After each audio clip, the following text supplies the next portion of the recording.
Hello, and welcome back to the Build Your Purpose podcast.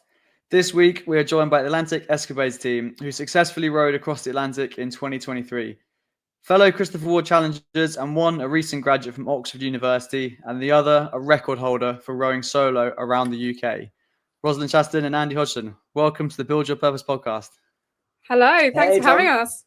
No, thanks so much for being on. I'm really looking forward to diving into it. And we're going to start the conversation the same way we start all conversations on the pod. And that's with the intention of finding out what's driving you by asking you, Rosalind and Andy, what is your purpose? So, do you know, we spent a long time thinking about this and we actually found it a really hard question to answer. And I think that's because we don't tend to live in like a really explicit kind of goal-oriented way. Rather, we're both quite curious. And so we were really thinking about it. And I think what we finally kind of came to was just to get out there and see stuff. Yeah. A lot of what we've done in the past has kind of evolved organically from influences that we've had from people that we've met and other people doing other adventures or ideas that have come up between the two of us. So yeah, I think that idea of being curious about the world is what drives us. Yeah. And if we had to put it in like one sentence, I think get out there and see stuff and leave the world slightly better than we found it. Brilliant. That's such a great way of packaging it. I love the point about leaving it in a better place than where you found it. And we'll pick up on that, I know, because you got later on, because I know you've both got incredible views on how the world can change in terms of adventure and also obviously with your work at Oxford. But I'm interested where you said there that you're not particularly goal orientated in the way your mindset works, but obviously you took on an incredible goal and achieved it with rowing across the Atlantic. Obviously, Andy, you've taken on other ones of rowing around the UK as well. But that's the sort of end point. If you haven't got that sort of goal orientated strategy, I suppose, how do you get to the start line of those kind of expeditions and journeys? I think getting to the start line of those expeditions is the toughest part for us. It's like, I think like yourself, like you'll probably know, getting to the start line is the hardest thing to organize in any expedition.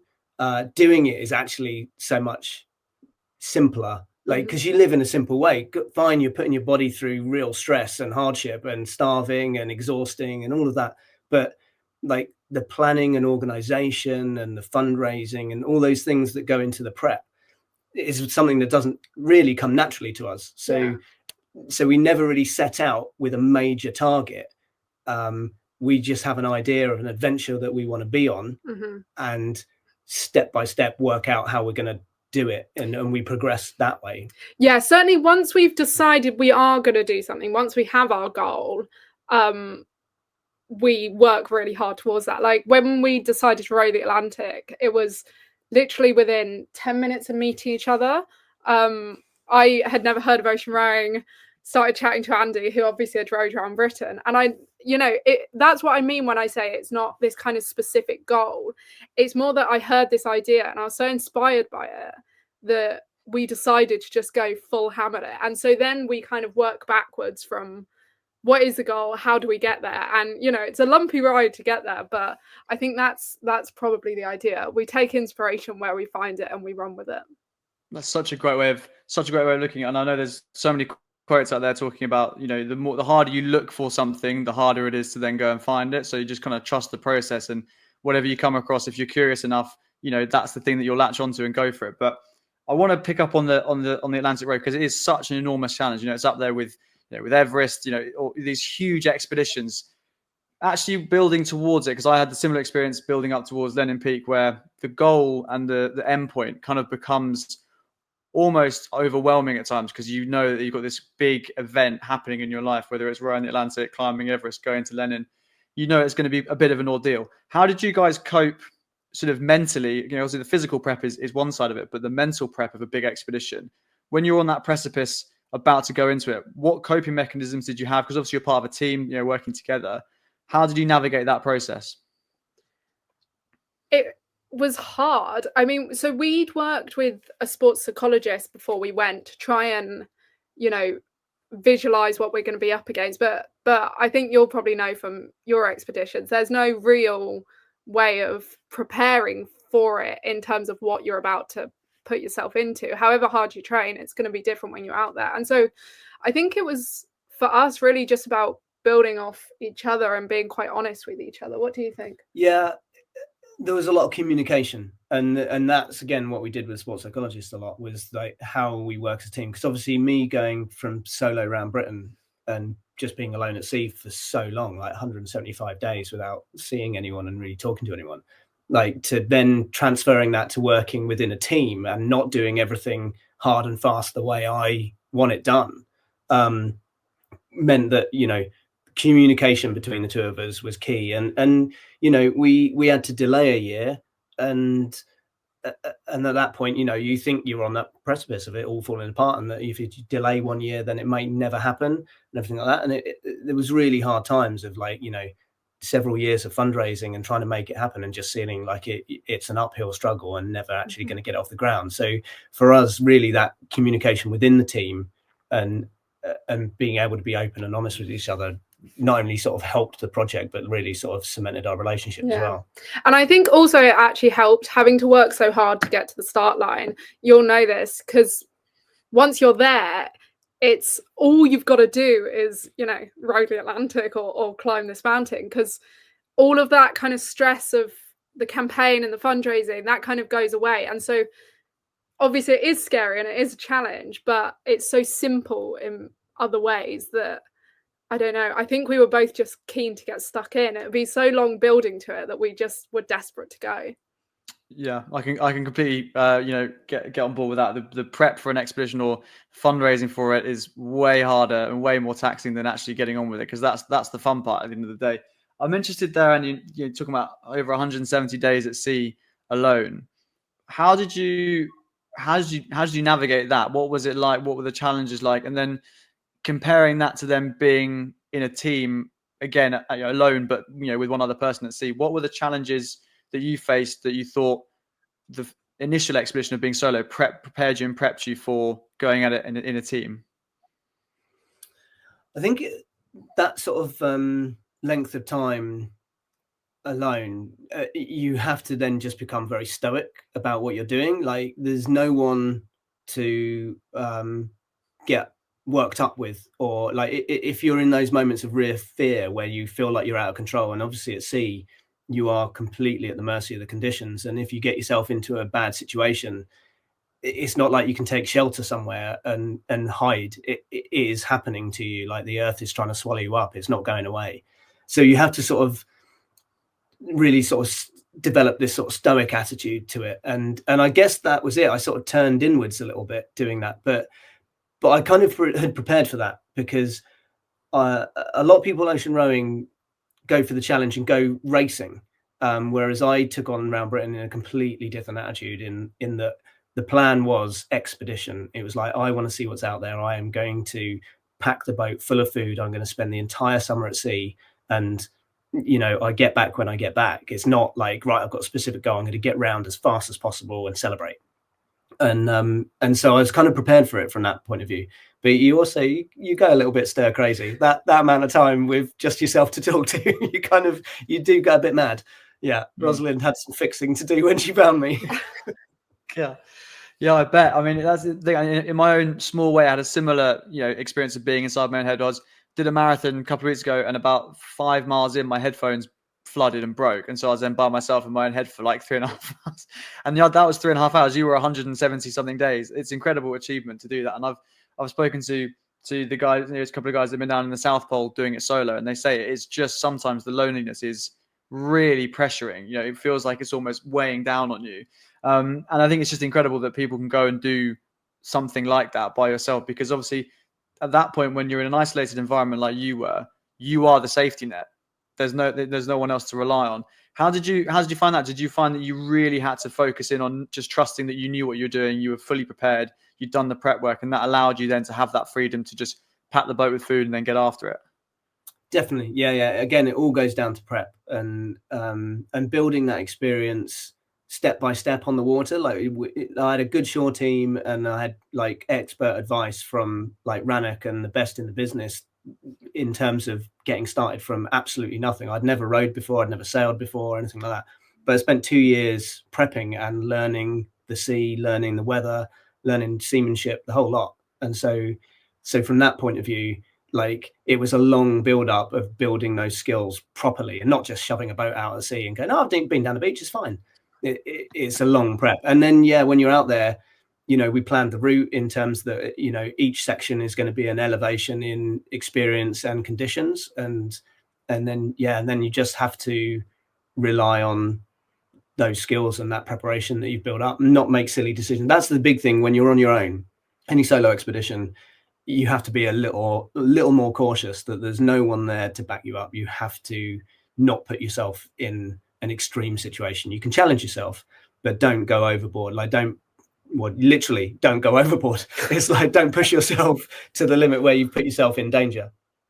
God, I mean, yeah, because I mean, going solo takes a huge amount of bravery and, you know, and sort of courage in yourself to go and do it. And Rosalind, I'm interested in your journey getting to you weren't focused, you know, on rowing the Atlantic, but it takes a special kind of person, I think, to hear someone's story of going solo around Great Britain, who then says they're building up for an Atlantic road, to go, yeah, let's go for it. I'm interested in your journey to getting to that point of hearing what the journey was potentially going to be like and going, yeah, this is for me, let's go and do it. That's a tricky one. I really think it was just this like moment of inspiration. I think hearing Andy sort of talk about his experience around Britain was just incredible. And I think it just really encapsulated this idea to me. And I have to say, being at sea, especially on the Atlantic, was one of the best experiences of my life. And so I studied environmental science before, and I sort of got into outdoorsy interests, but it almost just came at the exact right time where I think I was looking for something to challenge myself, and I heard about it and I thought, what a wonderful experience to have. Yeah, that's what I mean about the purpose question being quite difficult to answer, because it wasn't this kind of explicit, this is something that I want to do. It was just, it came along at the right time. And I think it worked out just saying, yeah, I'm going to go for this, and jumping in, you know, with both feet. It's that incredible. You've sort of spoken about it there so eloquently about that, the growth / fixed mindset. I think both of you obviously have a majorly proactively positive growth mindset, where you hear about ideas and stories and think, yeah, let's go for it. Your stance is yes, and then let's find a reason potentially if there is or not to do it. It's not no, and then convince me otherwise. And you're both obviously so enthusiastic about rowing and about the adventures that you've been on. But talk me through the logistics of rowing the Atlantic, so the distance, the time at sea, etc. Because I think people often hear about people rowing the Atlantic, but they don't actually know how long it's going to take and how long you're at sea for, and what your day-to-day routine was like as well. Yeah, so the route we did is the kind of most common route in ocean rowing, which is from the Canary Islands to the Caribbean. So it's 3,000 miles. And it depends what kind of team you do it in. But for us, it was something we wanted to share. So during the day, we would row for 3 hours, then take 1 hour off. And in that 1 hour, you would make your food, because you've got dehydrated, freeze-dried rations. We had a desalinator, so you'd have to make water. That took about an hour every day. Check the navigation, this kind of thing, and also try and stretch your muscles. And then overnight, we generally did 2 on, 2 off. So one of you would row for 2 hours and the other would rest, and we'd alternate, because we wanted someone on deck the whole time to watch out for other shipping, but also to make sure we were staying on the right course. Yeah, and you've got to carry that on for, it took us 46 days, so you're sleeping for 90 minutes at a time, rowing for 16 to 18 hours a day, and they're eating freeze-dried rations in, you know, 10 to 20 foot waves all the way along. Yeah, but it's amazing. There's the wildlife out there is incredible. Like, we saw whales, dolphins, turtles. Like, Rosalind was always visited by a storm petrel that came back to the boat every day, which was like a really like good luck omen that we sort of took along. Mm-hmm. But yeah, there's all those things out there that kind of make it such a special trip. But yeah, logistically and the fundamentals is 18 hours of rowing, a few hours of sleeping, and eat as much as you can. Yeah, God, that's incredible. I mean, that's the thing. You know, now people wake up in the morning and they've got 7-8 hours sleep, and they still think, "Oh, I'm a bit tired." You guys were having way less than that on a boat in the middle of the ocean. And you spoke there about the wildlife and the scenery and everything that came with the expedition, and obviously the time and energy spent getting to the start line, as we spoke about. Were there any other ways that you maintained your enthusiasm and maintain that positive mindset? Because that's an arduous undertaking you guys went for. Were there any times where you were up against it, and how did you overcome it? And how did you maintain your enthusiasm just to keep going on that relentless cycle? Chocolate. Food. Yeah, lots of food. Lots of food. Yeah, I mean, you can eat as much as you like. I was interested in what you thought about that, because for us on the expedition, like, although it's freeze-dried rations, snack packs, and all the chocolate you can eat, which was amazing, like, food became very much fuel, and you could feel your body draining, and then you'd fill it back up like a petrol tank in a car. But do you find the same, that it becomes that comfort zone? Like, the only real comfort that we had out there was having a nice warm meal or sharing some good food between the two of us. Do you find the same on your expeditions?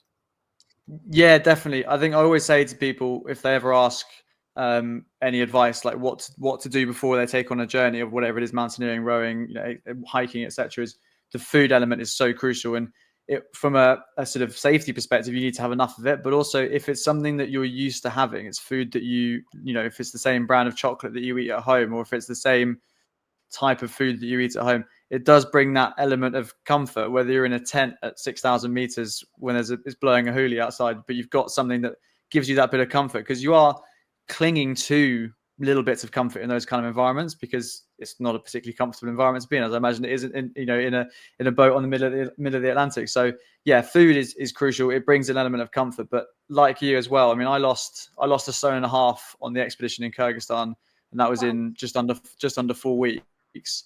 Wow. So it's really tough. I imagine you guys probably had a similar experience, on the road, where you just do feel your body just being drained a lot. And that's why I was sort of interested in your mindset, because you guys are so positive that the mindset really gets you through. But obviously you've got to have the ability to refuel as best you can, because if you don't, it can go south really quickly.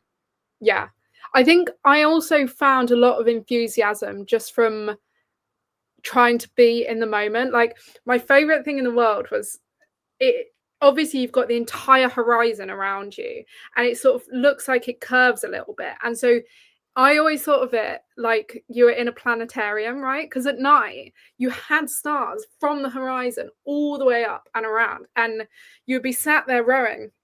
You'd have the Milky Way like streaking its way along the right hand side, and to the left you'd have the North Star, and everything would be rotating around it. And you would see the moon be slightly different every day. And I think both of us found a lot of comfort in almost personifying those things. You felt like the stars were looking out for you. You felt like the moon was on your side, And it's the same I imagine in the mountains. You get real joy in just really sort of observing what's around you and feeling like you're part of this thing, like it's a special thing. I think that's what kept my enthusiasm up, as well as lots of chocolate. Yeah, I think, yeah, it's true. I think we sort of do these things because all of us, we like these wild places, and being out in the ocean is definitely unlike any other place I've ever been, where, like Rosalind says, the horizon's huge and you can see the moon rise and set like the sun does, because there's nothing blocking it. And so, like, when you see your first moon set over the horizon, it's amazing. But yeah, you do take comfort from being in these wild places, like the zero light pollution, and seeing all these things. That is a motivation. That's why we want to go back. Yeah, definitely. I mean, it's the same here on the mountains, where, like, one of the things I speak about now if I'm doing talks off the back of the expedition is just to tell people that when you in the mountains or when you're on an expedition, just like you said, Rosalind, stay in the moment, stop, look around and see where you are and what you're doing, and try and take it in. Because sometimes you can get so taken up by the journey of whatever it is you're on, whether it's at work, whether it's on an expedition, and you're just focused on getting to the top or getting to the end or getting to, wherever you're the next quarter of business, whatever. Just stop and take stock and look around. And that was one thing I definitely took from the mountain environment. And you guys have spoken there about something that I think not many people have experienced, a sky that you've seen and the scenery that you've seen, and the, zero light pollution, and being in that incredible environment. Having experience of that magnitude, what did it teach you both about, and what have you taken from the expedition into your everyday life? Sorry. For me, I think there's one element of the preparation, which maybe you'll speak to better, but from my side, so I came off the expedition and went straight into a master's in environmental science, and that's what I'm now working in, and really keen to kind of expand that in the adventures in the future. But I think for me it was kind of that conceptualization of, you know, I'd studied all these kind of earth systems things that are happening, you know, climate change and ocean acidification and all of these kinds of things, but it's almost like you actually get it, like it clicks in your head. And so I remember saying to Andy after about 8 days, and this might have been sleep deprivation a little bit, but I remember saying, Andy, the earth is spinning. Like, I get it, I can see it, I can feel it. And that was kind of from the fact that, you know, the moon and the stars were changing every day, and you just see all of these things happening around you. You can see rain clouds forming and moving and sort of falling elsewhere. And I think I really took that personally into the work I now do in environmental science and working to try and resolve climate change, because it gives you such this perspective of both how big the earth is, but also how small it is, and how these processes are happening, and how putting more energy into this system is having an impact. So I think that was for me, and I think the preparation side was also a big thing. Yeah, definitely. Like I'm working with other teams now, like helping coach other teams that want to do the same thing, and they're rowing the Atlantic or doing their own adventures. I had a great team earlier this year that were the first team to circumnavigate Ireland, and we met up recently for a beer afterwards, and they're a great bunch of lads. Yeah. But like, I think they were surprised at the challenges at being at sea. So it is one of those things of like, do your research. Like, I was lucky that I'd come to it slowly and had the previous experience. But yeah, I think sort of people go to sea having been down the local beach and gone, it's fine, it's pretty cool. And the amount of people that are shocked by the conditions it is amazing. So yeah, it's do that preparation and then trust yourself. And I think I'm probably, although I say that, I worry less now. Like there's not so much that can faze me having been out there, because, you know, worse things happen at sea, and they really do. And it's that thing of like those conditions don't stop. Once you're out there, it's happening to you. And so you have to be ready for it. So it's like prepare well and just don't worry so much. Yeah, that's great advice. And like you're saying there that you're coaching other teams and working with other teams, and the pod is hopefully designed for everyone listening to get inspired and go and take on their own mountain or their own challenge, their own row, or start their own business and find their purpose. What advice would you give someone listening to the podcast now who's always thought about doing something adventurous, maybe a similar mindset to you guys, where it's not a fixed point, they haven't got a North Pole or a Everest or a fixed point, but they've always thought there's something out there for them? What advice would you give to someone who's thinking about doing something similar to you guys, or finding their purpose in an adventurous way? Well, I think these podcasts, this is the place to start. Like, listen to people that have done these things before. When I started, I was going to like weekend adventure festivals and just like watching, you know, homemade documentaries of people that cycled around the world and that sort of thing. And that was for me the inspiration. And, you know, I was less concerned about like competitive stuff or you know, trying to find a world first or doing that. Like, I think there's plenty of adventures that people have done well that might inspire you to take that, you know, take a little sample of what someone's done before and make it your own. But the thing we found mostly was just get started. I think when we started this project, we were like overly concerned about like how every I had to be dotted, every T had to be crossed, and like we couldn't really do anything or approach anyone until we had our sponsor pack perfect and that sort of thing. But just by doing something, you'll create a network of people around you, and people will respond. And it's like what we were saying, when we first had to delay by a year, it was financial. We just weren't ready. And then Christopher Ward came on and put us on their Challenger program, and it changed everything for us. Mm-hmm. It really, they got behind us, supported us the whole way, and pushed us towards the start line. And it really was something that, you know, for individuals like us, we were in a state where we had taken on maybe something that felt beyond us.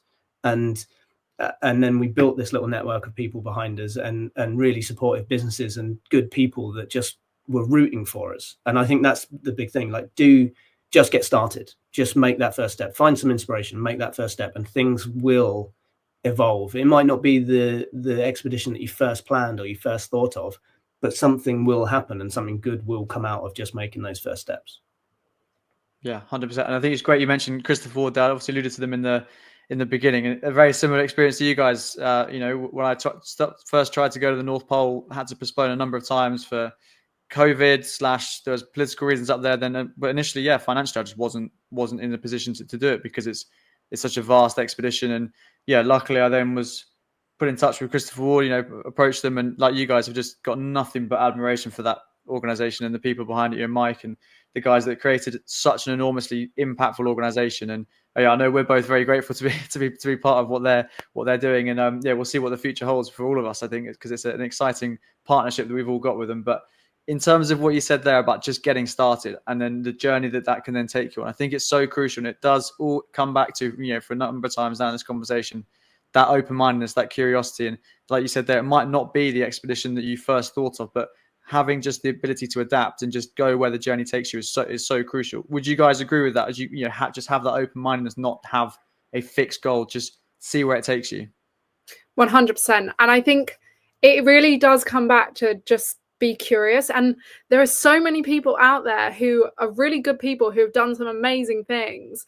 And there are books, there are films, there are festivals, there is, so many things for whatever your interest is, whether it's adventure or something else. And I think we really found that what we sort of gave to people, they reflected back. So if you approach people with, enthusiasm and open-mindedness and kind of curiosity, often they would sort of give that back. And I think we were really quite humbled and overwhelmed by how many people wanted to support. So we did this sort of 100 Club where smaller people gave £100 or smaller businesses, and like Andy says, it was kind of this network of support that it was people who just really were invested in us. And I don't think we'd quite realized that was going to happen. And it really gives you such motivation. And in the same way, you kind of get ideas off people, and some of the things we've done now, some of the training we did, you're connected with people who bring something totally fresh that you'd never even considered. So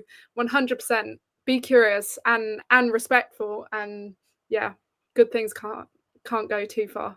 Yeah, definitely. And I think you've spoken there about, attracting people to you because of the energy you guys give off and just they all bought into the expedition. But I know we're all, mutually agreed on the fact that there's always got to be a really strong charitable aspect to whatever it is you're doing in life, and then also obviously with the expeditions. And going into the Atlantic Row, how important was it to have charities, benefiting from the incredible journey that you were taking them on?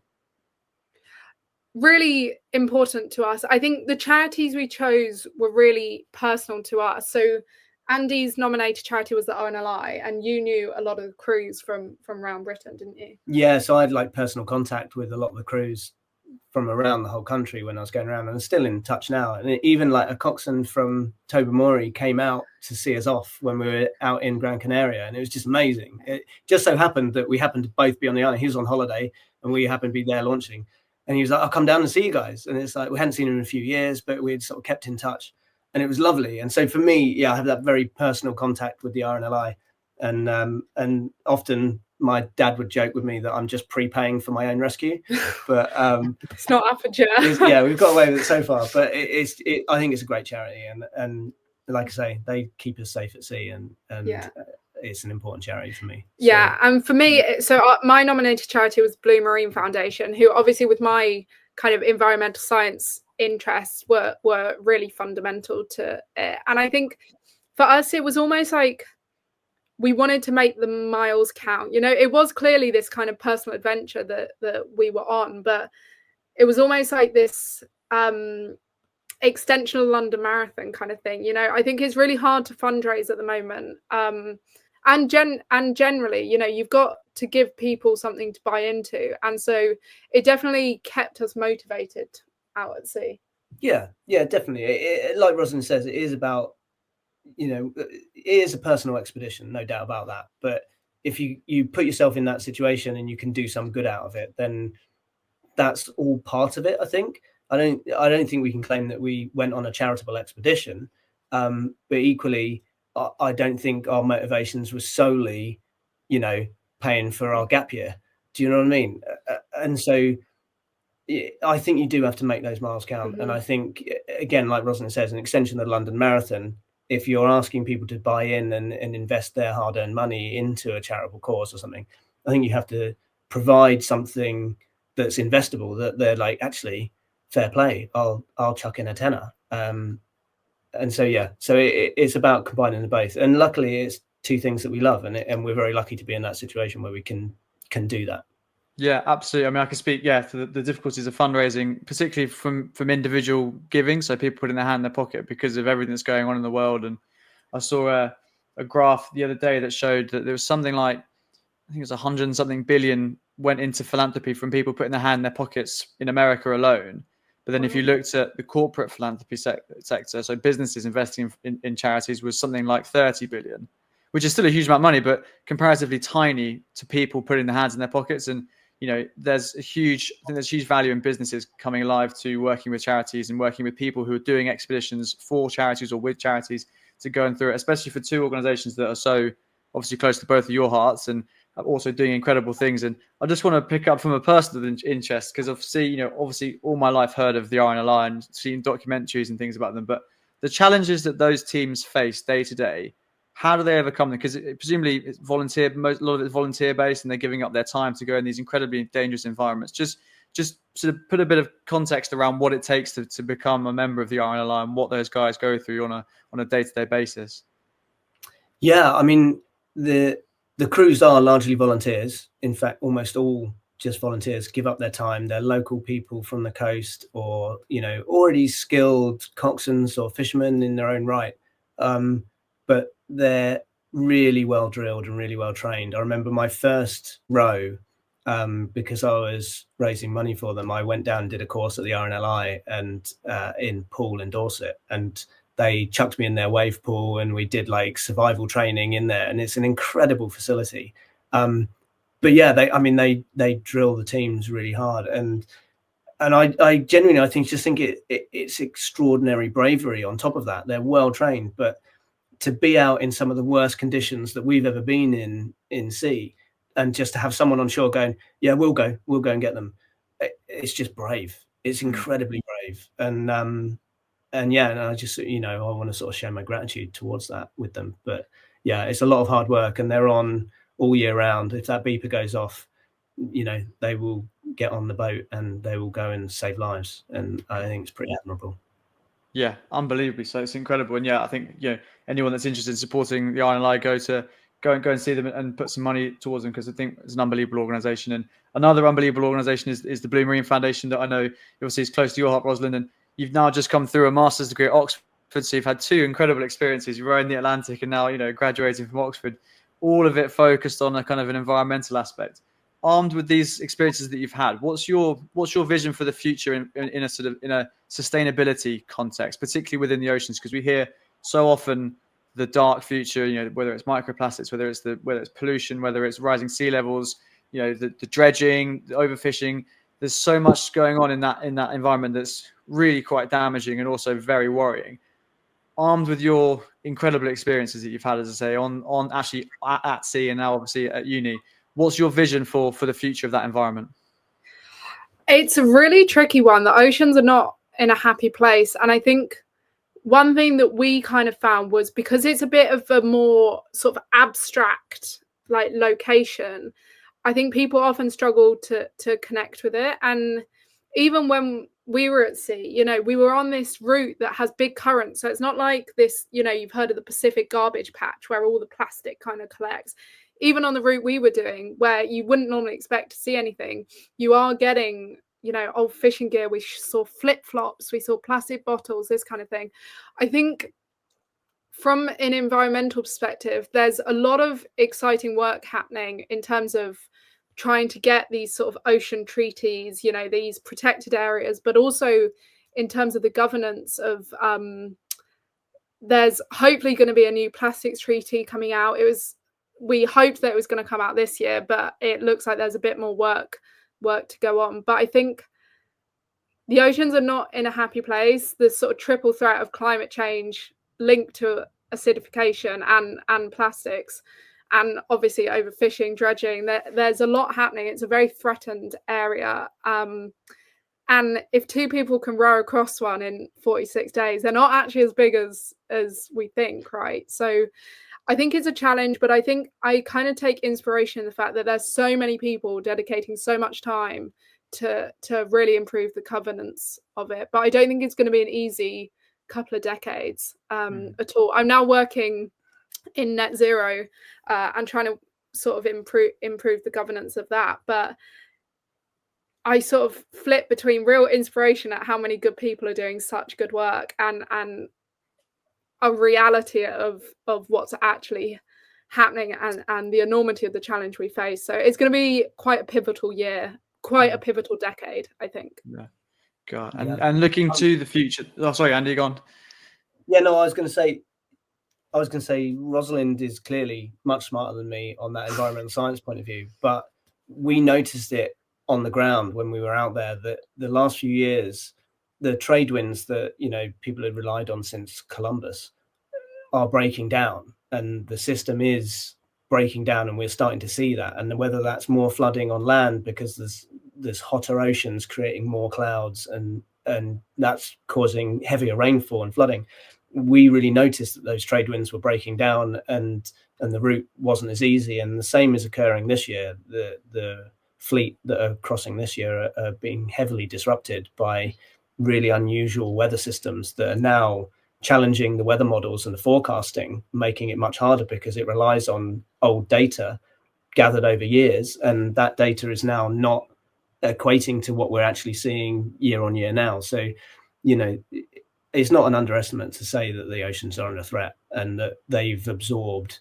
a lot of energy and a lot of abuse over years, but you're reaching a threshold, and it's not one that we should cross, and it's something that you should really think about. Yeah, absolutely. I completely agree with you. And to me, it sounds as if from an ocean context, an ocean conservation perspective and context, it needs great people to do great things and ambassadors to keep attracting attention and get the conversation rolling, which is exactly what you guys are. And you've said there, Rosalind, it's going to be a really challenging decade or so for ocean conservation. What's on the horizon for you guys? What challenges are you guys going to be taking on in the near future? Great question. Definitely some more ocean-based expeditions. I think at the moment, so Andy has been coaching and supporting some other ocean rowers. I'm working in net zero, but we really want to lean into kind of using the expeditions. We learned so much on the Atlantic, but really lean into exactly that, using them as a kind of force for good. So what exactly that looks like, we need to figure out, but I think that sums it up. Yeah, I think there's things in the pipeline for our own adventures that we haven't really ironed through yet, but we definitely want to do more stuff on the ocean. And in the meantime, it's kind of putting that experience to good use and helping other teams do the same and progress onto there. But you know what it's like going from one expedition to the next. It takes a long time to decompress, to fix your body, to retrain, and then go again.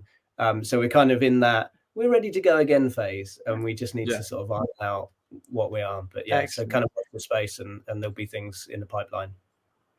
Brilliant. We'll definitely watch this space, and at the end, I'll give you the chance to let everyone know where to find out more about what you're doing next, and give you guys a follow. But that's a really good moment to move on to the 3 quickfire closing questions, where we can really get an insight into tangible takeaways of what we can do, you know, based on your advice and your experiences. And the first is a book that you think should be on everyone's bookshelf, or as it's Christmas, underneath everyone's Christmas tree.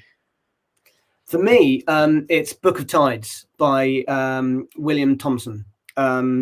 It's an incredible personal account of the coast around the country.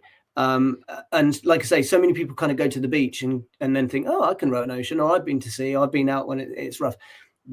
He's distilled down all this information and how the tides work and how water around the UK works, making it, you know, it's a great read for whether you want to go paddleboarding or you have an ocean expedition, you want to understand more about weather. It's all in there, and it's sort of wrapped up in just presented in a really fun way. And I'm going to cheat by giving you a film, which is Home by Sarah Uten. There is a book called Dare to Do, but the film is really, really excellent. And it's this incredible human-powered circumnavigation of the world. a personal journey, a physical journey, and really, like, whenever I need a source of inspiration, I go and watch that film. Brilliant. Yeah. So that's excellent. Well, they're both going on my list to read and to watch as well. That's the first film we've had, so that's definitely a good takeaway. And the second one is, and you've been on such an incredible expedition, and you know, embarking on many more in the future. But can you think of a time in your journey where failing has then led to success? Yeah. No one likes to admit when they fail, do they? Yeah. And we're no different. I think it would have been Christmas 2 years ago when we were in the situation where we had to cancel the expedition, and we told everyone that we were going, and we felt like we were letting everyone down, but we just weren't ready. We just didn't have the finances, and that felt like a huge failure. And then again, after that, the following year led to much better things. Christopher Ward got behind us, and we managed to get the finances in place, and we were better prepared the following year, and we ran a better expedition and a better route, and we rode better because of that time. I think, you know, we could have maybe gone out, got across, done it the year before, but not in such a successful way, and not really challenging what we were doing and performing as well as I think we felt we did. We were really happy with what we had done. And I think, I think it's swallowing that failure and accepting it. It doesn't mean it's the end. And so it led to a better outcome for us. Yeah, I mean, I know this is supposed to be the closing kind of quick fires, but I really want to pick up on what you said there, because I'm so interested in the process that you two went through to take that decision, because I think some people might think that the brave decision would have been to just go for it anyway, but actually the brave decision is the one you took, which was to take stock of everything and as you say, swallow it. And it's not an easy thing to do, and it's not an easy thing to accept. What were the conversations like between the two of you, if you don't mind sharing?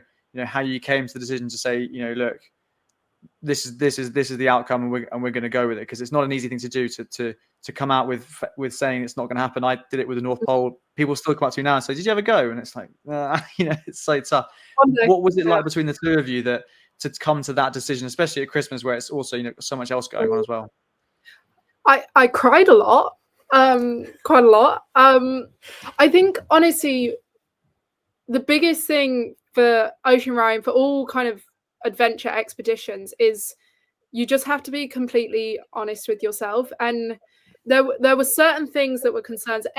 We would never have had the money to bring the boat back from the finish line. You know, we could have accepted that, but I think the real motivation was more the things like our life raft was not ideal. It, you know, needed restocking, and there was sort of things like that you could risk it, but I think with all expeditions, it's really a kind of risk control, risk management situation, right? You can't be gung-ho. I mean, sometimes you can be gung-ho and people make it, but I think you have to be sort of sensible about the fact that the ocean ain't going anywhere. You know, it's going to be there. You can go back.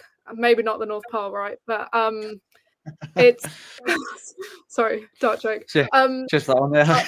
No, I really just, you could row there.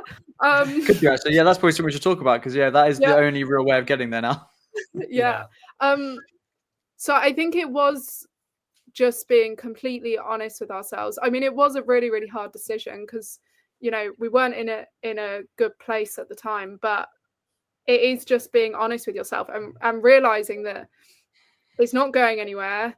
The world isn't going to end if you take a year to delay. What do you think?